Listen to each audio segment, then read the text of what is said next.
बिस्मिल्लाहिर्रहमानिर्रहीम। अस्सलाम वालेकुम friends, welcome back to my channel.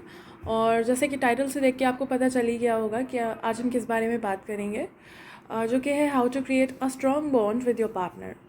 And इसमें I am going to share my own personal experience of life, that what points I've applied and get helped or get facilitated to resolve all my issues and sort out all my problems, which just came across my life. And ये सारी चीज़ें मैं इसलिए share कर रही हूँ कि हो सकता है कि कोई बंदा मेरे इस एक्सपीरियंस से फैसिलिटेट हो पाए या उसे भी हेल्प हो जाए।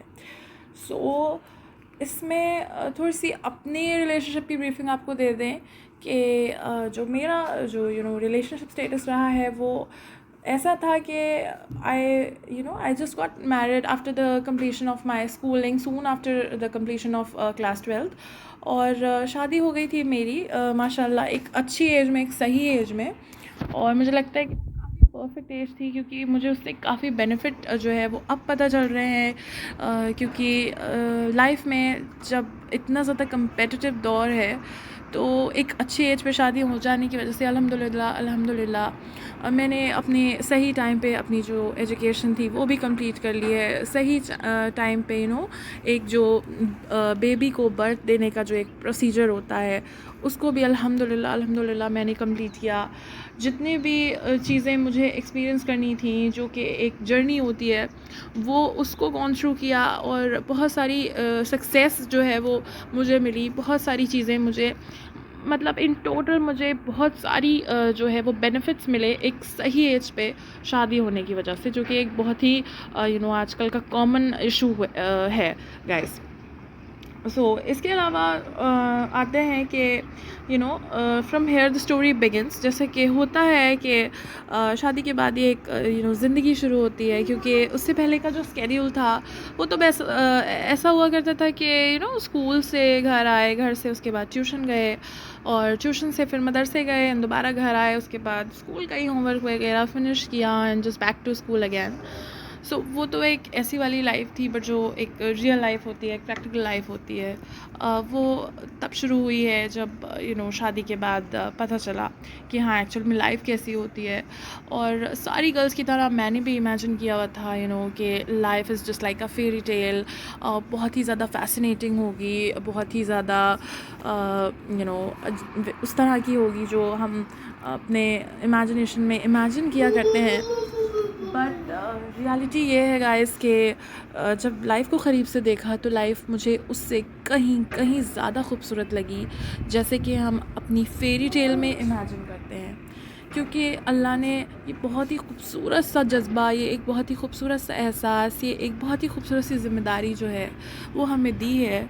और ये खूबसूरत तब हो जाती है जब हम इसको समझते हैं कि ये क्या है, इसको टैकल कैसे करना है, इसको जीना कैसे है, इसको समझना कैसे है। तो अगर वो सारे जो रूल्स हैं, वो सारी जो लिस्ट है वो हमारे पास हो और उनको हम पास आउट करके आगे निकल जाते हैं, तो फिर ज़िंदगी बहुत खूबसूरत बन जाती है, बिलीव मी। ऐसा कुछ हुआ है।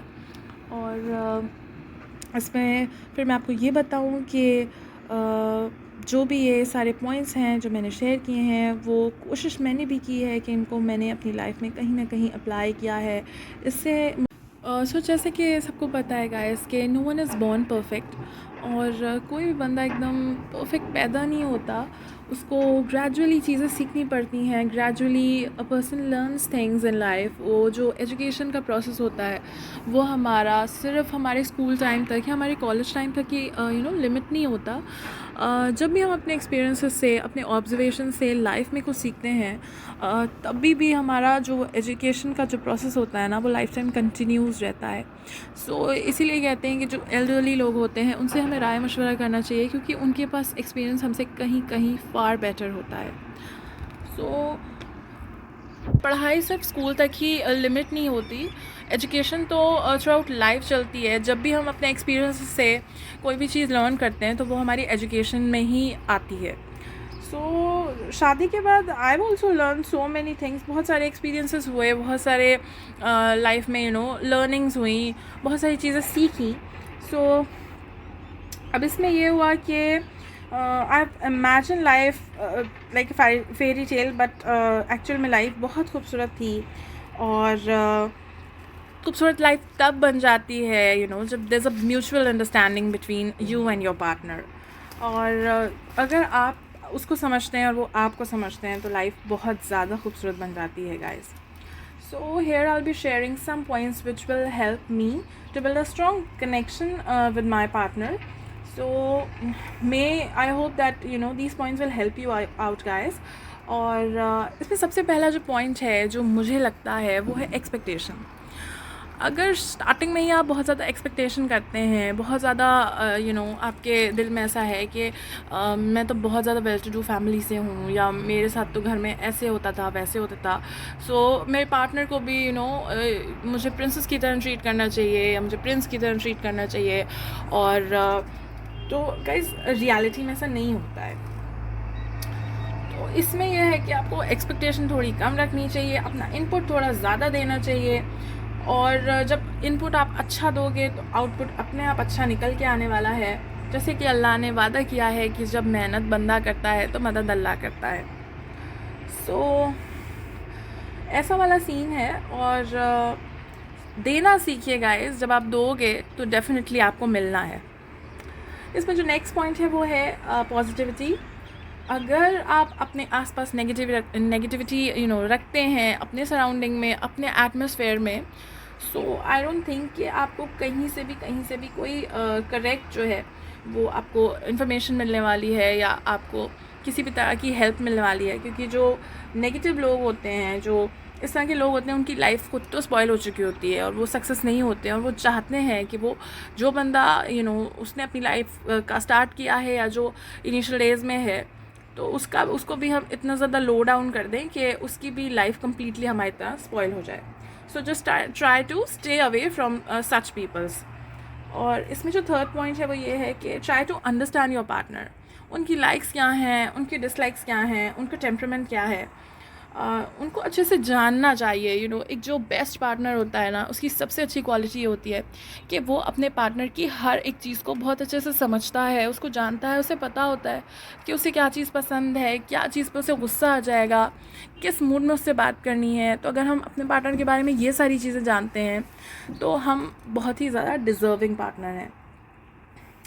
इसमें जो नेक्स्ट पॉइंट है वो ये है कि always try to maintain a proper privacy, a proper secrecy in your relationship. अगर आप अपने रिलेशनशिप की बहुत सारी चीज़ें जो हैं वो इस तरह से डिस्क्लोज़ करते हैं कि लोग उनसे गॉसिप करना स्टार्ट कर देते हैं, उनसे मज़ा लेना स्टार्ट कर देते हैं, then your life is definitely going to be spoil guys. तो इस चीज़ से हमेशा बचें। और अपनी लाइफ को अगर प्रोटेक्ट करना चाहते हैं, अगर सेव करना चाहते हैं, अगर स्मूथ बनाना चाहते हैं, तो प्लीज़ अपनी जो भी पर्सनल चीज़ें हैं you always should maintain proper border line. और एक लिमिटेशंस होनी चाहिए, एक डिसेंसी हमारी लिमिटेशंस होनी चाहिए, हमारी बाउंड्रीज़ होनी चाहिए कि हमें उनको क्रॉस नहीं करना। हमें ये सारी चीज़ें पब्लिकली हमारे कितने भी क्लोज रिलेटिव्स हों, हमें बहुत कुछ चीज़ों का दायरा मेंटेन करना है कि हमें उन्हें नहीं शेयर करना है।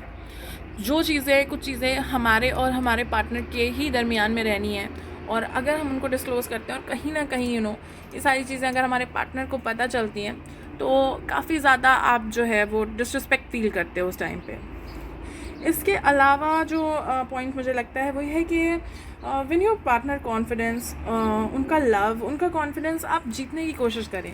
क्योंकि याद रखें कि जब आप कोई चीज़ जीतते हैं तो ही आप रूल कर पाते हो। और अगर आपको अपने पार्टनर के दिल में एक प्रिंस की तरह और एक प्रिंसेस की तरह रूल करना है तो सबसे पहले उनके दिल जीतने की कोशिश करें। उनको जब भी वो आए, कहीं से भी आए, just give him a warm welcome guys.